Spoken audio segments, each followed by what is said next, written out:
Segundo vídeo nas constituições republicanas. Na aula passada nós falamos demos introdução ao assunto e falamos da Constituição de 1891. Agora nós vamos para a segunda Constituição, que foi a Constituição de 1934. Então vamos ao assunto. Antes, porém, eu só gostaria de mencionar que nós faremos vídeo por volta de 20 minutos mais ou menos.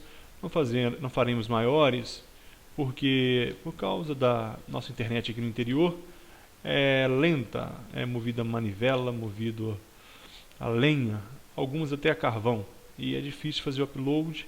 Então nós vamos fazer vídeo de 20 minutos no máximo. Então vamos para o segundo vídeo. Falaremos agora da Constituição de 1934, seus aspectos mais importantes para a prova.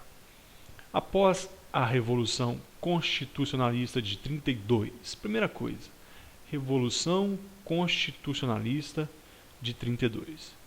Nós temos que entender que após a Revolução de 1930, onde se instalou o governo provisório de Getúlio Vargas, então aumentou-se a insatisfação no estado de São Paulo, porque concentrou o poder então nas mãos do chefe do executivo, e ele, Getúlio Vargas, nomeou interventores no estado. Então aquilo causou nos opositores uma revolta, um estado de incômodo. Então no estado de São Paulo era grande a insatisfação. Então os paulistas, o que eles faziam? Eles estavam esperando a convocação de eleições para pôr fim àquele governo provisório. Eles estavam ansiosos por eleições. E se passaram 2 anos em nada, e o governo provisório se mantinha. E Getúlio Vargas também não queria eleições, ele queria ficar no poder. Então os fazendeiros paulistas, que tinham perdido poder após a Revolução de 1930, eram os mais insatisfeitos. Eles cabeçaram uma forte oposição ao governo Vargas. Houve também participação de estudantes, universitários, comerciantes, profissionais liberais, até que em junho de 1932, deixa eu ver essa data mesmo, isso, 9 de junho de 32, teve início então a Revolução Constitucionalista, que foi uma verdadeira guerra civil, né? Os paulistas eles fizeram grande campanha, usando jornais, rádio e conseguindo mobilizar grande parte da população. Por isso, guerra civil. Os combatentes ocorreram principalmente no estado de São Paulo, região sul do Mato Grosso e região sul de Minas Gerais. Houve então essa revolução, né? Contando apenas o apoio do sul do Mato Grosso, do sul de São Paulo, ele enfrentou o poder das Forças Armadas Federais. O resultado foi uma rendição e a derrota paulista em setembro de 1932. Cerca de 3.000 brasileiros morreram em combate e mais de 5.000 ficaram feridos durante a Revolução, né? O que acontece, pessoal? Nessa Revolução de 32, apesar de derrotados, os paulistas conseguiram alcançar alguns de seus objetivos. Entre esses objetivos, a Constituição acabou sendo promulgada em 1934, trazendo alguns avanços democráticos para o país. Então, por exemplo, ela foi promulgada, ela já não era uma Constituição outorgada como a do Império. Ela foi democrática, ela trazia aspectos democráticos em seu texto, manteve-se república, não um regime totalmente autoritário. Federação, manteve-se a federação, os estados federados, e manteve o presidencialismo. As mudanças, aumento dos poderes da União. Então, como já era de se esperar, a União teve seus poderes ampliados e diminuição dos poderes dos Estados-membros. Já tinha o nome de Estados, já não eram aqui mais as províncias, os Estados-membros. Eles perderam poderes já em detrimento ao aumento do poder da União. Diminuiu-se a atribuição do Senado, como também já era esperado, né? Se está aumentando o poder da União ali, há um aspecto de aumento ali do Executivo, né? Surgimento dos direitos sociais, olha, o voto feminino. Getúlio Vargas já começa ali a dar aqueles sinais que futuramente seria um populista, o populismo. Então, Ele instituiu o voto feminino, mandado de segurança e ação popular. Observe. Então, aumentou aí direitos para o cidadão. Voto feminino, mandado de segurança e ação popular, que são garantias constitucionais, né? Esses direitos sociais, baseados na Constituição de Weimar, né, alemã. Então, houve essa inspiração. Foi consequência, então, direta da Revolução Constitucionalista de 1932, quando as tropas de São Paulo, incluindo voluntários militares do Exército e a Força Pública, lutaram contra as forças do Exército Brasileiro. Isso nós já falamos. Com o final da Revolução Constitucionalista, a questão do regime político veio à tona, forçando dessa forma as eleições para a Assembleia Constituinte em maio de 1933, que aprovou a Constituição, substituindo a Constituição de 1891, já recente devido ao dinamismo da evolução da política brasileira. Essa nova Constituição, ela acompanhou a evolução da política brasileira, a evolução de todo o contexto político daquela época, influenciado pela economia e pelas mudanças gerais da sociedade. Em 1934, a Assembleia Nacional Constituinte, convocada pelo governo provisório da Revolução de 30, redigiu e promulgou. A mesma Assembleia Nacional Constituinte, ela redigiu e promulgou a segunda Constituição Republicana, terceira no total, segunda republicana do Brasil, reformando profundamente a organização da República Velha e realizando mudanças progressistas. Então, aqueles aspectos da República Velha, da República dos Governadores, da República do Café com Leite, aquilo mudou. Então, já aquele cenário ali que só São Paulo e Minas Gerais governaria, isso mudou, apesar de ser centralizado nas mãos de Getúlio Vargas. O mais importante nós começaremos a ver agora. Olha, o artigo 1º da Constituição de 1934, ele diz o seguinte, olha: a nação brasileira, constituída pela união perpétua e indissolúvel dos estados, do Distrito Federal e dos territórios em Estados Unidos do Brasil. Olha, percebe-se que mantém nessa Constituição o nome Estados Unidos do Brasil. Ainda não é República Federativa do Brasil. Aqui é Estados Unidos do Brasil. Então, mantém como forma de governo sobre o regime representativo. Então, ele é representantes eleitos que vão representar o povo. A República Federativa, proclamada em 15 de novembro de 1889. Olha o que diz o artigo 2º, pessoal. Todos os poderes emanam do povo. A Constituição de 1888, ele diz que todo poder emana do povo. Aqui já tinha essa ideia, todos os poderes emanam do povo e em nome deles são exercidos. Observe que a letra aqui está diferente um pouco da prática, já que Getúlio Vargas, ele promoveu uma revolução, ele promoveu a Revolução de 30, foi meio ditatorial, foi ditatorial, mas na Constituição está que todo o poder emana do povo. Vai observando esse contraste. Na questão trabalhista, a Carta Magna, ou seja, a Constituição de 34, proibia qualquer tipo de distinção salarial. Então, olha, um aspecto importante já que você deve observar para a prova. A primeira vez que caiu numa Constituição aspectos trabalhistas foi na Constituição de 1934, no período de Getúlio Vargas. Isso aqui, essa informação, você deve levar para a sua prova. Questão trabalhista na Constituição. Primeira previsão, Constituição de 1934, baseada em critério de sexo, idade, nacionalidade ou estado civil. Não importa se solteiro, se era homem, se era mulher, se era idoso, se era jovem. Não podia haver distinção salarial.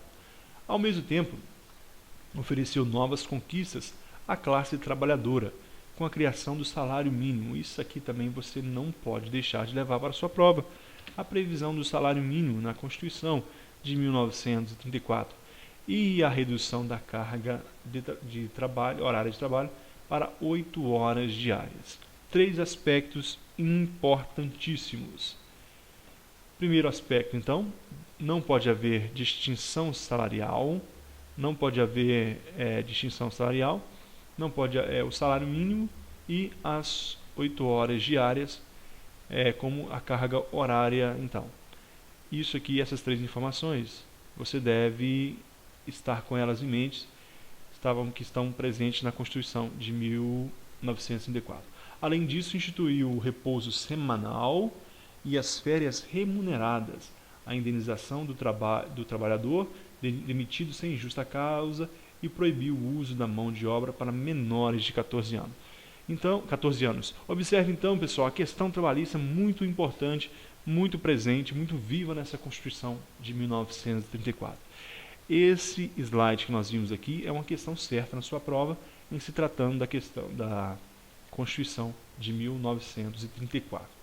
Se cair essa Constituição, uma questão sobre esse tema, Constituição de 1934, pode ter certeza que vai estar dentro desse slide aqui.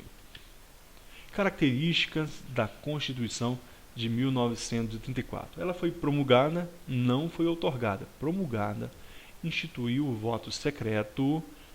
Na Constituição anterior, o voto era aberto. Aqui, olha, voto secreto. Importante isso. 3. Estabeleceu o voto obrigatório para maiores de 18 anos. Voto feminino. Previu a criação da Justiça do Trabalho, previu a criação da Justiça Eleitoral e nacionalizou as riquezas do subsolo e quedas d'água no país. Questão interessante aqui, pessoal, a questão dos aspectos eleitorais. Voto para maiores de 18 anos, voto feminino, voto secreto. Aspectos eleitorais. Memorize isso, voto secreto, maior de 18 anos e voto feminino. Esse voto feminino, nesse momento aqui, pessoal, de Getúlio Vargas, era somente para funcionários públicos, não todas as mulheres, mas apenas para funcionárias públicas. Isso é pouco debatido, até mesmo em sala de aula, mas foi um aspecto para só apenas aquelas que trabalhavam no setor público. Então, além da criação da Justiça do Trabalho, criação da Justiça Eleitoral e a nacionalização das riquezas do subsolo. Petróleo, quedas d'água, não pertence aos estados, não pertence aos municípios, pertence à União, não pertence a nenhum outro país, nacionalizou, é nacional, é da União. 8. De suas principais medidas, podemos destacar que a Constituição de 1934 prevê a nacionalização dos bancos e empresas de seguro. Então, multinacionais ou empresas internacionais de bancos, dinheiro e empresa de seguro, nacionalização, não seria mais internacionais. 10. Determina que as empresas estrangeiras deverão ter pelo menos a porcentagem de empregados brasileiros. Deve ter uma porcentagem, então, as empresas estrangeiras. E prevê a nacionalização dos bancos e das empresas de seguros, como já foi falado, já repeti, acho que o 9 e o 11 eu repeti. Mas, tudo bem. Continuando, ela cria a Justiça do Trabalho, como eu falei, foi inspirada na Constituição Alemã. Proíbe o trabalho infantil, determina jornada de trabalho de 8 horas, repouso semanal obrigatório, férias remuneradas, indenização para trabalhadores demitidos sem justa causa, assistência médica e dentária, assistência remunerada a trabalhadoras grávidas. Eu repeti alguns aspectos aqui no 13, porque para que a repetição é a mãe do ensino, para que você vá memorizando, porque é questão certa, como eu falei na sua prova. 14. Proíbe a diferença de salário para o mesmo trabalho por motivo de idade. Observe aqui, pessoal, que é para o mesmo trabalho. Imagine um trabalho à época, né? Vamos supor trabalhadores que estão numa indústria têxtil, numa mesma fábrica têxtil, idosos, jovens, mulheres. Não era permitido, então, de acordo com a nova Constituição, salários diferentes, já que eles exercem a mesma função. E prevê uma lei especial para regulamentar o trabalho agrícola e as relações do campo. Não chegou a ser feita, mas havia essa previsão constitucional e reduzia o prazo de aplicação de uso campeão a 1/3 dos originais 30 anos. Portanto, aquele uso campeão, que era de 30 anos, passou a ser 1/3 deste total. Passou a ser, então, de 10 anos naquele momento. Então, no dia 10, aqui nós entramos de outro campo, então, a Constituição de 1937. Então, não é matéria desta aula.